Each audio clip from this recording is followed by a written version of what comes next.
Narito ang video ng unboxing natin ng Herbycin Oregano Leaf Syrup.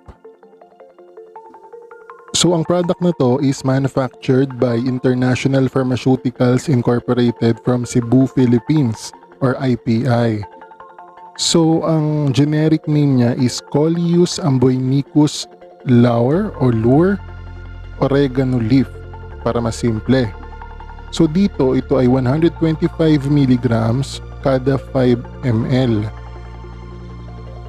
Ito ay isang syrup expectorant. Ito ay mabibili natin sa halagang 145 pesos. Disclaimer lang, hindi po tayo medical professional pero base sa packaging nga, nakalagay na ang formulation 5 ml contains Coleus amboynicus lauer or oregano leaf extract 125 mg. Base sa nakalagay sa packaging, ang dosage to be given orally every 3 to 4 hours for adults 15 ml or 3 teaspoons, sa children 5 to 10 ml or 1 to 2 teaspoons as prescribed by the physician.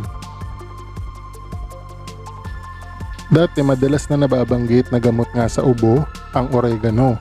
Pero syempre ngayon, medyo kumakaunti na yung dahon nito eh.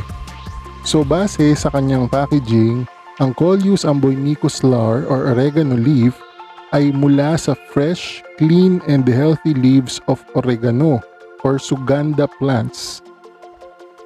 Ito ay kilala nga doon sa kanyang scientific name na siya ring generic name nito na Coleus amboynicus lauer of the Lamiaceae family and has been cited by various authors both locally and abroad as effective expectorant for the relief of cough.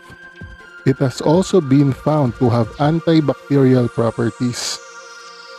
So sinasabi ang indication nito, it is for the relief of cough associated with acute and chronic disorders of the upper respiratory tract with increased mucus viscosity to encourage elimination of phlegm.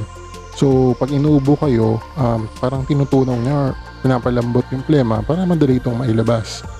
Tapos sa contraindication, wala naman siyang sinasabing parang pagbabawal. Ang precaution niya lang, if symptoms persist, consult a physician.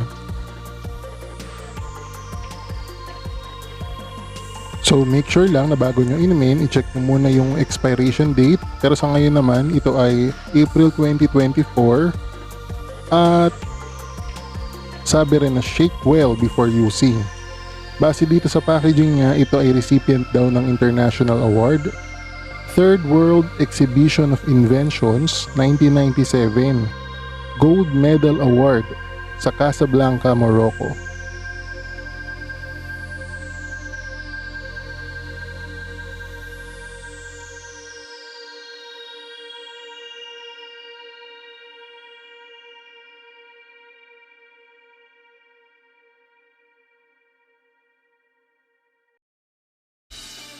This is Tech Manila Digital Broadcasting Network. Subscribe now.